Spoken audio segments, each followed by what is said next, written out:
Hello' friends, welcome back to my YouTube channel. মই অনুৰাগ শৰ্মা আপোনালোক সকলোকে পুনৰবাৰ স্বাগতম জনাইছোঁ মোৰ ইউটিউব চেনেলটোলৈ। আজি মই আপোনালোকৰ সন্মুখত এটা নতুন ভিডিঅ'লৈ উপস্থিত হৈছোঁ আৰু আজিৰ ভিডিঅ'টোত মই আপোনালোকৰ সৈতে কি ডিছকাছ কৰিব ওলাইছোঁ আপোনালোকে ইতিমধ্যে মোৰ থাম্বনেইলটো দেখিছেই। আৰু ডিছকাছনৰ টপিকটো হ'ল যে প্ৰেছিডেণ্টে এছেণ্ড কৰিছে 17জন আছাম পুলিচ ছাৰ্ভিচ কেডাৰৰ অফিচাৰক ইণ্ডিয়ান পুলিচ ছাৰ্ভিচ ৰেংকলৈ প্ৰমোশ্যন দিয়াৰ ক্ষেত্ৰত। ঠিক আছে, চ' এইটো নিউজ আমি ডিছকাছ কৰিম। তাৰ আগতে মই গুৰুত্বপূৰ্ণ কথা এটা আপোনালোকৰ লগত ডিছকাছ কৰি লওঁ। আপোনালোকে যিহেতু মোক সুধি আছিলে এইটোৰ ওপৰত কিবা ইনফৰ্মেশ্যন পাইছে নেকি। চ' কথাটো হ'ল যে APSCয়ে কম্বাইণ্ড কম্পিটিটিভ এক্সামিনেশ্যন 2024-25 কাৰণে নটিফিকেশ্যন কেতিয়া ৰিলিজ কৰিব আৰু এইবাৰ কিয় বেছি টাইম লাগিছে। ঠিক আছে, যোৱা বছৰ জানুৱাৰী 12 তাৰিখে নটিফিকেশ্যন ওলাই গৈছিলে CC মানে কম্বাইণ্ড কম্পিটিটিভ এক্সামিনেশ্যনৰ, কিন্তু এইবাৰ কিয় ইমান দেৰি হৈ আছে সেইটোৰ ওপৰত মই অলপ ডিছকাছ কৰোঁ। চ' কথাটো হ'ল যে মই যিমানখিনি ইনফৰ্মেশ্যন পাইছোঁ তাতে APSCৰ অফিচতে হওক বা Assam secretariat home and personnel department সেইখিনিত বহুতখিনি মোৰ চিনাকি মানুহ তাতে কৰ্মৰত আছে বা চাকৰি কৰি আছে, বহুতখিনি ফ্ৰেণ্ডছ আছে বা তেনেকুৱা চিনাকি মানুহ আছে। চ' তেওঁলোকৰ পৰা যিমানখিনি কথা গম পাইছোঁ, চ' APSCয়ে আছাম পাব্লিক ছাৰ্ভিচ কমিশ্যনে আপোনালোকে গম পায় যে শেহতীয়াকৈ চেয়াৰমেন চেঞ্জ হৈছে। এতিয়া নতুন APSCৰ চেয়াৰমেন দেৱৰাজ উপাধ্যায়। চ' চেয়াৰমেনটো চেঞ্জ হ'ল, চ' সেইটো বাৰু বেলেগ কথা। চেয়াৰমেন চেঞ্জ হ'লেও যোনখিনি APSCৰ যোনখিনি অফিচিয়েল কাম কাজ থাকে সেইখিনি চলি থাকিব বাৰু, সেইখিনিত স্তব্ধ নহয়। কাৰণ বহুতখিনি পৰীক্ষাৰ ৰিজাল্ট দিলে ইতিমধ্যে। Research assistant in finance department APSC MVI, ঠিক আছে। চ' কম্পিউটাৰ অপাৰেটৰ সেইখিনি বাৰু ৰিজাল্ট ডিক্লেয়াৰ কৰিলে ইতিমধ্যে। কথাটো হ'ল যে এতিয়া কম্বাইণ্ড কম্পিটিটিভ এক্সামিনেশ্যনৰ নটিফিকেশ্যন দেৰি হোৱাৰ মেইন কথাটো হ'ল যে মই যিমানখিনি ইনফৰ্মেশ্যন পাইছোঁ ৰিচেণ্টলি যোনখিনি নতুন ইনফৰ্মেশ্যন, এনেই জেনেৰেলি ডিচেম্বৰৰ 20 তাৰিখৰ পৰা জানুৱাৰী 20 তাৰিখৰ ভিতৰত নটিফিকেশ্যন জেনেৰেলি ওলাই যায়। কিন্তু এইবাৰ হোম এণ্ড পাৰ্চনেল ডিপাৰ্টমেণ্ট, যোনটো আছাম গভৰ্ণমেণ্টৰ হোম এণ্ড পাৰ্চনেল ডিপাৰ্টমেণ্ট আছে, যোনটোৱে ডিপাৰ্টমেণ্টবিলাকত ৰিক্ৰুইটমেণ্টৰ ক্ষেত্ৰত যোনটো ডিপাৰ্টমেণ্টে কাম কৰে ৰিক্ৰুইটমেণ্টৰ ক্ষেত্ৰত, ট্ৰেইনিঙৰ ক্ষেত্ৰত, ঠিক আছে। এই হোম এণ্ড পাৰ্চনেল ডিপাৰ্টমেণ্টটোৱে এতিয়ালৈকে আছাম পাব্লিক ছাৰ্ভিচ কমিশ্যনক কোনটো ছাৰ্ভিচ কেডাৰত কিমান ভেকেঞ্চিজ আছে সেই ভেকেঞ্চি লিষ্টখন ছাবমিট কৰিব পৰা নাই। ঠিক আছে, হয়তো ডিপাৰ্টমেণ্টেলি গোটেইখিনি বস্তু স্ক্ৰুটনি কৰি থকা হৈছে, কোনটো ডিপাৰ্টমেণ্টত কিমান ভেকেঞ্চিজ ওলাব পাৰে কি কথা। চ' সেইটো কাৰণে অলপ টাইম লাগিছে। হোম এণ্ড পাৰ্চনেল ডিপাৰ্টমেণ্টে APSCক সেই ভেকেঞ্চি লিষ্টখন দিব পৰা নাই। ছাৰ্ভিচ কেডাৰ মানে Assam civil service, ACS, APS, Assam police service আৰু তেনেকুৱা ধৰণৰ আছাম ফাইনেন্স ছাৰ্ভিচ, চ' তেনেকুৱা ধৰণৰ Assam registration service, Assam labour service, ঠিক আছে। চ' সেইখিনি ছাৰ্ভিচত Assam taxation service, Assam revenue service, সেই ছাৰ্ভিচ কেডাৰসমূহত কিমান কি ভেকেঞ্চিজ এতিয়া বৰ্তমান ওলাই আছে বা কিমান ভেকেঞ্চিজ ফিল কৰিবলৈ বাকী আছে, সেই ভেকেঞ্চিৰ লিষ্টখন একচুৱেলি যোনটো হোম এণ্ড পাৰ্চনেল ডিপাৰ্টমেণ্ট আছে তেওঁলোকে APSCক এতিয়ালৈকে ছাবমিট কৰা নাই। চ' সেইটো কাৰণে APSCয়ে এক্সামৰ ক্ষেত্ৰত নটিফিকেশ্যন দিব পৰা নাই। চ' এতিয়া বৰ্তমান স্ক্ৰুটনি চলি আছে। চ' সেইখিনি বস্তু গোটেইখিনি চিজিল হোৱাৰ পিছতে কোনটো ডিপাৰ্টমেণ্টত কোনটো ছাৰ্ভিচ কেডাৰত কিমান ভেকেঞ্চিজ লাগিব সেইখিনি জনাৰ পিছতে হোম এণ্ড পাৰ্চনেল ডিপাৰ্টমেণ্টৰ ফালৰ পৰা সেইখিনি বস্তু ডিটেইল লিষ্ট পালেহে APSCয়ে নটিফিকেশ্যন ৰিলিজ কৰিব। আৰু APSCটো আছাম পাব্লিক ছাৰ্ভিচ কমিশ্যনটো কি হয়, এটা ৰিক্ৰুইটমেণ্ট বডি হয়। APSCয়ে ইয়াতে জাষ্ট পৰীক্ষা কণ্ডাক্ট কৰে, ঠিক আছে। ষ্টেট গভৰ্ণমেণ্টৰ কাৰণে APSCয়ে জাষ্ট গেজেটেড অফিচাৰসমূহৰ কাৰণে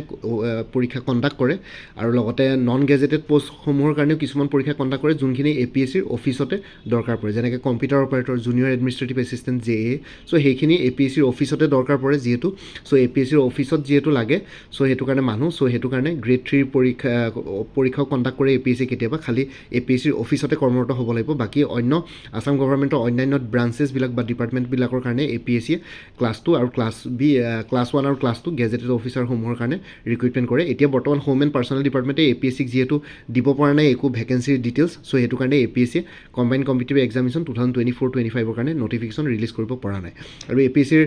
প্ৰত্যেক বছৰৰ একাডেমিক বা এক্সামিনেশ্যন কেলেণ্ডাৰ এখনো ৰিলিজ কৰে। চ' এক্সামিনেশ্যন কেলেণ্ডাৰ জেনেৰেলি জানুৱাৰী মাহতে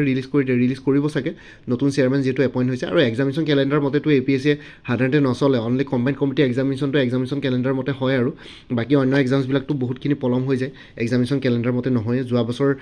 আছাম হোমগাৰ্ড ছাৰ্ভিচৰ কথা কৈছিলে, এইবাৰ নোলালে। চ' সেই তেনেকুৱা ধৰণৰ কথা। APSC যিহেতু অকল যে এক্সাম কণ্ডাক্ট কৰিব পৰাহে পাৱাৰ আছে, চ' APSCক হোম এণ্ড পাৰ্চনেল ডিপাৰ্টমেণ্টৰ ফালৰ পৰা এইখিনি বস্তু জনালেহে দিব। এজ অফ নাও জনাব পৰা নাই। ডিপাৰ্টমেণ্টবিলাক স্ক্ৰুটনি কৰি থকা হৈছে, কিমান মানুহ প্ৰমোশ্যন পাইছে, কিমান মানুহৰ কি বুলি কয় ৰিটায়াৰমেণ্ট হৈছে সেইখিনি বা কিমান মানুহ ভৱিষ্যতলৈ ৰিটায়াৰ হ'ব নেক্সট 1 ইয়াৰ্ছত কাৰণ এক বছৰ লাগি যায় প্ৰচেছটো কমপ্লিট হওঁতে চ' 2027ত গৈ এপইণ্টমেণ্ট হ'ব এইবাৰ যদি কম্বাইন কম্পিটিটিভ এক্সামিনেশ্যন কণ্ডাক্ট কৰে চ' সেইখিনি গোটেইখিনি স্ক্ৰুটনি কৰাৰ পিছত APSC combine competitive examination notification উলিয়াব পাৰিব ঠিক আছে মানে হোম এণ্ড পাৰ্চনেল ডিপাৰ্টমেণ্টে সেই ডিটেইলছখিনি দিব লাগিব APSCক তেতিয়াহে পাৰিব ঠিক আছে চ' এইখিনি কৰি দিলোঁ আপোনালোকক কিহৰ কাৰণে পলম হৈছে আপোনালোকে যিহেতু সুধি আছিলে এতিয়া আমি আহিছোঁ আপোনালোকে গম পায় আছাম পুলিচ ছাৰ্ভিচত আপোনালোকে জইন কৰিবৰ কাৰণে APSC combine competitive examination clear কৰিব লাগে APSC combine competitive examination clear কৰিলে আছাম পুলিচ ছাৰ্ভিচ কেডাৰত আপোনালোকে জইন কৰিব পাৰে এতিয়া বৰ্তমান ইয়াতে এটা নটিফিকেশ্যন নতুন নিউজ হ'ল যে আছাম পুলিচ ছাৰ্ভিচৰ কেডাৰৰ 17জন অফিচাৰক ইণ্ডিয়ান পুলিচ ছাৰ্ভিচলৈ প্ৰমোট কৰা হৈছে ঠিক আছে এইটো নমিনেশ্যন বা প্ৰমোশ্যন বুলি কোৱা হয় ইণ্ডিয়ান পুলিচ ছাৰ্ভিচলৈও আপোনালোকে যাব পাৰে ঠিক আছে প্ৰমোশ্যনবিলাক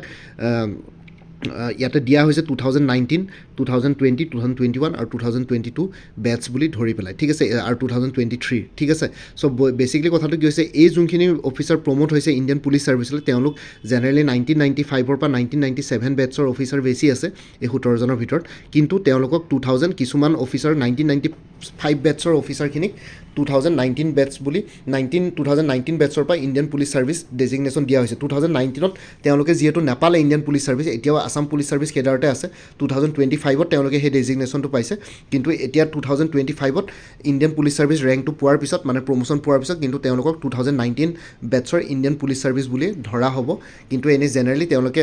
আচলতে ৰিয়েলিটিত তেওঁলোকে 1995ৰ আছাম পুলিচ ছাৰ্ভিচ কেডাৰৰ অফিচাৰ আছিল আৰু 1997 বেটছৰো কিছুমান অফিচাৰ 2022 আৰু 2023 বেটছত ইণ্ডিয়ান পুলিচ ছাৰ্ভিচ কেডাৰলৈ প্ৰমোট কৰা হৈছে যিহেতু তেওঁলোকৰ এইবাৰ লেট হৈ গ'ল 2025ত প্ৰমোশ্যন পাইছে 2019ৰ পৰা 2025 নেক্সট এই 5 বছৰ সময়ছোৱাত ইণ্ডিয়ান পুলিচ ছাৰ্ভিচৰ কাৰণে তেওঁলোকৰ যোনটো পে স্কেল হ'ব কোনটো দৰমহা হ'ব সেই দৰমহাটোৰ অনুসৰি তেওঁলোকে গোটেই বস্তুটো এৰিয়াৰ হিচাপে গোটেইখিনি একেলগে এটা লামচাম পাই যাব ঠিক আছে গভৰ্ণমেণ্টৰ ফালৰ পৰা চ' গোটেইখিনি বস্তু দিয়া হ'ব 2019 বেটছ বুলিয়ে ধৰা হ'ব তেওঁলোকক আৰু 2020 বেটছ বুলিও ধৰা হ'ব কিছুমানক ইয়াতে লিখিছে 2019 বেটছ 2019 তিনিজন অফিচাৰ 2019 বেটছৰ ইণ্ডিয়ান পুলিচ ছাৰ্ভিচ বুলি ধৰা হ'ব এজনক 2020 batch 6জনক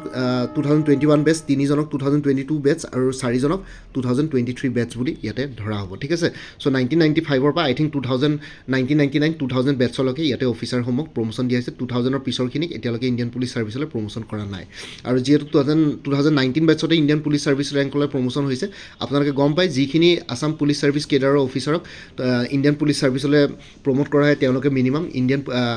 inspector general of police IGP ৰেংকটো পাই পেলাইহে ৰিটায়াৰ হয় চ' এওঁলোকো IGP ৰেংক পাব কেতিয়াবা যদি কোনোবাই DIG ৰেংকত যদি কমকৈ থাকিবলগীয়া হয় তথাপিতো মেণ্ডেটৰী IGP ৰেংক দিবই লাগিব সেইটো অফিচিয়েল এটা ৰুলছ এণ্ড ৰেগুলেশ্যনছ আছে ঠিক আছে চ' এইখিনি অফিচাৰে ইন্সপেক্টৰ জেনেৰেল অফ পুলিচ ৰেংকটো পাবই ঠিক আছে চ' IGP ৰেংকটো তেওঁলোকে পাইহে ৰিটায়াৰ হ'ব কেতিয়াবা DIG ৰেংকত তেওঁলোক 6 মাহ বা এবছৰ ৰাখি পেলাই IGP কি বুলি কয় ইন্সপেক্টৰ জেনেৰেল অফ পুলিচ ৰেংকটো দি দিয়ে চ' এইখিনি অফিচাৰ এই 17জন অফিচাৰে যিসকলে এইবাৰ ইণ্ডিয়ান পুলিচ ছাৰ্ভিচলৈ প্ৰমোট পাইছে তেওঁলোকে ইন্সপেক্টৰ জেনেৰেল পুলিচ IGP ৰেংকটো পাইহে ৰিটায়াৰমেণ্ট ল'ব এতিয়া বৰ্তমান DIG হ'বগৈ আৰু তেওঁলোকে চিলেকশ্যন গ্ৰেড পাইছে আৰু ইয়াতে লিখিছে 17জন অফিচাৰ প্ৰমোট কৰি পেলাই আছাম মেঘালয় জইণ্ট কেডাৰক দিছে আছাম ছেগমেণ্টক ঠিক আছে চ' এইখিনিক চ' আপোনালোকক ক'লোৱে কোনটো বেটছৰ পৰা কিমানজন অফিচাৰ চিলেক্ট হৈছিলে আৰু ইয়াতে আপোনালোকৰ বাকী অন্য বেছি ক'বলগীয়া নহয় কিন্তু লিষ্ট অফ অফিচাৰ্ছখিনি চাই লওঁ অফিচাৰৰ কোনকেইজন অফিচাৰক প্ৰমোট কৰিছে 2019 বেটছৰ জয়শ্ৰী খেৰছা ডেভিড নেইথাম তাৰপিছত মুগ্ধজ্যোতি দেৱ মহন্ত এই তিনিজনক ইণ্ডিয়ান পুলিচ ছাৰ্ভিচলৈ প্ৰমোট কৰা হৈছে 2020 বেটছৰ IPS বুলি ধৰা হৈছে বেদান্ত মাধৱ ৰাজখোৱাক 2021 বেটছৰ ইণ্ডিয়ান পুলিচ ছাৰ্ভিচ বুলি ধৰা হৈছে গৌতম বৰা ৰঞ্জন ভূঞা প্ৰণৱজ্যোতি গোস্বামী অমৃত ভূঞা সুধাকৰ সিং ৰাজেন সিং ঠিক আছে এই 6জনক 21 বেটছৰ ইণ্ডিয়ান পুলিচ ছাৰ্ভিচ বুলি ধৰা হৈছে আৰু 2022 বেটছৰ পৰা সুবোধ কুমাৰ সোণোৱাল মুছলে উদ্দিন আহমেদ আৰু মিহিৰজিৎ গায়নক ধৰা হৈছে 2023 বেটছৰ IPS বুলি ধৰা হৈছে হৰে কৃষ্ণ নাথ মানৱেন্দ্ৰ দেৱ ৰয় লংনিক টেৰাং আৰু প্ৰশান্ত শইকীয়া ঠিক আছে এইকেইজনক এনেকৈ ইণ্ডিয়ান পুলিচ ছাৰ্ভিচ কেডাৰলৈ প্ৰমোশ্যন কৰা হৈছে তেওঁলোকক 2025ত প্ৰমোট কৰিছে কিন্তু তথাপিতো তেওঁলোকৰ যিহেতু লেট হৈ গ'ল 2019 batch IPS 2020 batch IPS 2021 batch IPS 2022 batch IPS 2023 batch IPS officer বুলি ধৰা হ'ব আছাম মেঘালয় জইণ্ট কেডাৰ আছাম ছেগমেণ্টৰ ঠিক আছে চ' এওঁলোকে প্ৰমোশ্যন পালে এতিয়া বৰ্তমান DIG হ'ব DIGৰ পিছত IGP ৰেংক হ'ব কিন্তু ৰিটায়াৰমেণ্টৰ আগতে তেওঁলোকে IGP ৰেংক হ'বই ঠিক আছে বহুত কেইজন অফিচাৰ বৰ্তমান বয়স কি বুলি কয় 55 ইয়াৰ্ছমান হ'লগৈ 54 ইয়াৰ্ছ 55 ইয়াৰ্ছ চলি আছে চ' তেওঁলোকে DIG হৈ পেলাই ৰিটায়াৰ হ'বগৈ বেচিকেলি চ' এইটোৱে হৈ গ'ল APS অফিচাৰ হ'লে মানে আপোনালোকে ইণ্ডিয়ান পুলিচ ছাৰ্ভিচ হ'বলৈ সুবিধা পাব আৰু ACS অফিচাৰ হ'লেও আপোনালোকে ইণ্ডিয়ান এডমিনিষ্ট্ৰেটিভ ছাৰ্ভিচলৈ প্ৰমোশ্যন পাবলৈ সুবিধা হ'ব খালি প্ৰমোশ্যনৰ কথাটো হ'ল যে আপোনালোকৰ পাৰফৰ্মেঞ্চ ভাল হ'ব লাগিব ছাৰ্ভিচ ৰেকৰ্ড ভাল হ'ব লাগিব ছিনিয়ৰিটি থাকিব লাগিব সেইখিনি বস্তু গোটেইখিনি চালি জাৰি চোৱাৰ পিছত আপোনালোকৰ একো যাতে পাৰফৰ্মেঞ্চত একো বাধা বিঘিনি নাথাকে বা একো তেনেকুৱা ধৰণৰ একো কেছ নাথাকে লাইফ টাইম চ' সেইখিনি বস্তু গোটেইখিনি স্ক্ৰুটনি কৰাৰ পিছত এইখিনি বস্তু কৰা হয় ঠিক আছে চ' এইটো হৈ গ'ল এইখিনি ক'লোঁ আৰু বাকী আপোনালোকক কিহৰ কাৰণে কম্বাইন কমিটি এক্সামিনেশ্যন লেট হৈছে ক'লোঁ বাকী আপোনালোকক এতিয়া মই বৰ্তমান কোৰ্চখিনিৰ কথা ক'ম কোৰ্চখিনি মানে কি হয় আপোনালোকে যদি কি বুলি কয় পৰীক্ষাৰ কাৰণে প্ৰিপেৰেশ্যন কৰি আছে তেতিয়াহ'লে কোৰ্চেছ এভেইলেবল আছে ADRE 3.0 বা 2025ৰ গ্ৰেড 3 গ্ৰেড 4 যিহেতু পৰীক্ষা অনুষ্ঠিত হ'ব বুলি আমাৰ honourable chief minister Assam doctor Himanta Biswa শৰ্মাই ক'লে তাৰ কাৰণে ফুল কোৰ্চ এভেইলেবল আছে 350ত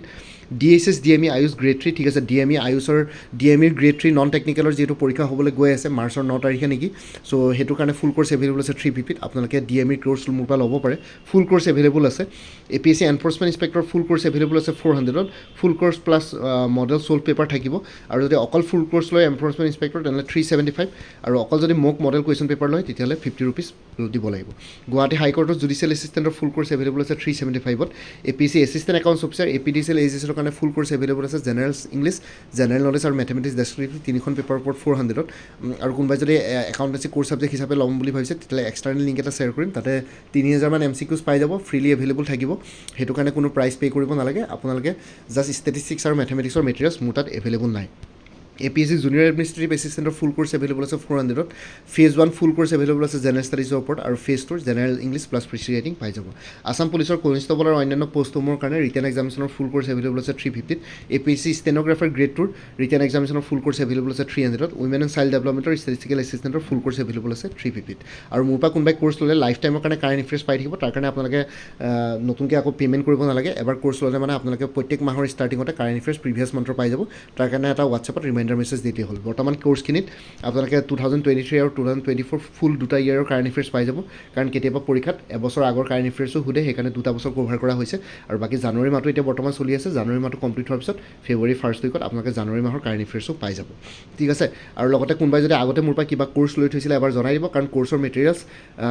অলমষ্ট গোটেইবিলাক এক্সামৰ চিলেবাছ একেই থাকে চ' সেইটো কাৰণে আগতে কোনোবাই যদি কোৰ্চ লৈ থৈছিলে সেইখিনি বাদ দি নতুনকৈ যোনখিনি এডিশ্যনেল মেটেৰিয়েলছ লাগিব সেইখিনি ল'লে হ'ল তেতিয়া অলপ প্ৰাইচটো কমি যাব চ' ইয়াতে যোনটো হোৱাটছএপ নম্বৰ দি আছে 9706557851 এই হোৱাটছএপ নম্বৰটো মেছেজ কৰি জনাওক আপোনালোকক কোনটো কোৰ্চ লাগে কোৰ্চৰ কণ্টেণ্টছখিনি শ্বেয়াৰ কৰিম লগতে পে'মেণ্টৰ লিংক দিম পে'মেণ্ট কৰাৰ লগে লগে গোটেই কোৰ্চটো নিজৰ হোৱাটছএপত PDF ফৰ্মেটত পাই যাব ঠিক আছে এটা ইম্পৰ্টেণ্ট কথা কৈছোঁ কোৰ্চবিলাক PDF ফৰ্মেটত আছে আৰু লগতে কিছুমান এক্সটাৰ্নেল মই ৱেবছাইট আৰু ভিডিঅ'ৰ লিংকো শ্বেয়াৰ কৰিম চ' যাতে আপোনালোকে অলপ এডিশ্যনেল ছাপৰ্ট পাই যায় ঠিক আছে চ' কোৰ্চবিলাক PDF ফৰ্মেটত এভেইলেবল আছে সেইকাৰণে কোৰ্চবিলাকৰ দামটো কম যদি আপোনালোকৰ ভিডিঅ' কোৰ্চ থাকিলেহেঁতেন তেনেহ'লে দামটো বেছি হ'ল যিহেতু PDF ফৰ্মেটত আছে চ' সেইটো কাৰণে কোৰ্চবিলাক কম দামত এভেইলেবল আছে চ' এই হোৱাটছএপ নম্বৰটো মেছেজ কৰি জনাওক আৰু লগতে এই হোৱাটছএপ নম্বৰ যোনটো দি আছে এইটো অনুগ্ৰহ কৰি কল নকৰিব সেইটো জাষ্ট হোৱাটছএপ মেছেজৰ কাৰণে এভেইলেবল কলৰ কাৰণে এভেইলেবল নহয় চ' কোৰ্চবিলাকৰ কথা আৰু এবাৰ মই উল্লেখ কৰি দিম ভিডিঅ' ডেছক্ৰিপশ্যনৰ কমেণ্ট ছেকশ্যন তাতে গৈ পেলাই আপোনালোকে আৰু এবাৰ চাই ল'ব পাৰিব কি কি কোৰ্চ আছে চ' আৰু এবাৰ কৈ দিছোঁ কোৰ্চ কি এভেইলেবল আছে ADRE 3.0 বা ADRE 2025 আছাম ডাইৰেক্ট ৰিক্ৰুইটমেণ্ট 3.0 বা 2025ৰ কাৰণে grade 3 grade 4 full course available আছে 350ত DME DSS AYUSH grade 3 non technical full course available আছে 350ত APSC enforcement inspector full course available আছে 400ত গুৱাহাটী হাইকোৰ্টৰ জুডিচিয়েল এছিষ্টেণ্টৰ ফুল কোৰ্চ এভেইলেবল আছে 375ত APSC assistant accounts officer full course available আছে 400ত APSC জুনিয়ৰ এডমিনিষ্ট্ৰেটিভ এছিষ্টেণ্টৰ ফুল কোৰ্চ এভেইলেবল আছে 400ত আছাম পুলিচৰ ফুল কোৰ্চ এভেইলেবল আছে 350ত APSC ষ্টেনগ্ৰাফাৰ ফুল কোৰ্চ এভেইলেবল আছে 300ত আৰু উইমেন এণ্ড চাইল্ড ডেভেলপমেণ্টৰ ষ্টেটিষ্টিকেল এছিষ্টেণ্টৰ ফুল কোৰ্চ এভেইলেবল আছে 350ত চ' ভিডিঅ' ডেছক্ৰিপশ্যন আৰু কমেণ্ট ছেকশ্যন চেক কৰক তাতে কোৰ্চবিলাকৰ কথা আৰু এবাৰ উল্লেখ কৰিছোঁ আৰু লগতে হোৱাটছএপ নম্বৰ দিয়া আছে হোৱাটছএপ নম্বৰটো মেছেজ কৰি জনাওক আপোনালোকক কোনটো কোৰ্চ লাগে মই গোটেইখিনি বস্তু ডিটেইলছ দি দিম পে'মেণ্ট কৰাৰ লগে লগে গোটেই কোৰ্চটো নিজৰ হোৱাটছএপত PDF ফৰ্মেটত পাই যাব বাকী ভিডিঅ' ডেছক্ৰিপশ্যন আৰু কমেণ্ট ছেকশ্যন চেক কৰক এডিশ্যনেল ইনফৰ্মেশ্যনৰ কাৰণে বাকী মোৰ ভিডিঅ'ছবোৰ চাই যদি ভাল পায় মোৰ চেনেলটো ছাবস্ক্ৰাইব কৰি ল'ব আৰু লগতে আপোনালোকৰ যিমানখিনি ফেমিলি ফ্ৰেণ্ডছ ৰিলেটিভছ আৰু চিনাকি এক্সপিৰিয়েঞ্চ আছে তেওঁলোকৰ লগত মোৰ চেনেলটো শ্বেয়াৰ কৰিব আৰু লগতে কমেণ্ট ছেকশ্যনত জনাব কিবা যদি কুৱেশ্যন থাকে ডাউট থাকে মই নিশ্চয় আপোনালোকৰ কুৱেশ্যনছ আৰু ডাউটছবিলাকৰ ৰিপ্লাই দিবলৈ চেষ্টা কৰিম বাকী মোৰ আৰু এটা চেনেল আছে অসম IQ বুলি সেই চেনেলটোৰ লিংকটো এই ভিডিঅ'টোৰ ডেছক্ৰিপশ্যন ডেছক্ৰিপশ্যনত শ্বেয়াৰ কৰিছোঁ আপোনালোকে সেইটো চেনেলো ছাবস্ক্ৰাইব কৰি ল'ব পাৰিব যাতে ভৱিষ্যতলৈ এনেকুৱা ধৰণৰ কম্পিটিটিভ এক্সামছবিলাক দিয়াৰ ক্ষেত্ৰত আৰু অলপ এক্সট্ৰা গাইডেঞ্চ পাই যায় বাকী আজিৰ ভিডিঅ'টো ইমানতে সমাপ্ত কৰি আপোনালোক সকলোৰ পৰা বিদায় ল'লোঁ কাইলৈ পুনৰ এটা নতুন ভিডিঅ'লৈ আপোনালোকৰ সন্মুখত উপস্থিত হ'ম তেতিয়ালৈকে ভালকৈ প্ৰিপেৰেশ্যন কৰি থাকক সকলোৱে অল দি বেষ্ট থাকিলে বাইন টেক কেয়াৰ ফ্ৰেণ্ডছ ভাৰত মাতা কি জয় জয় আই অসম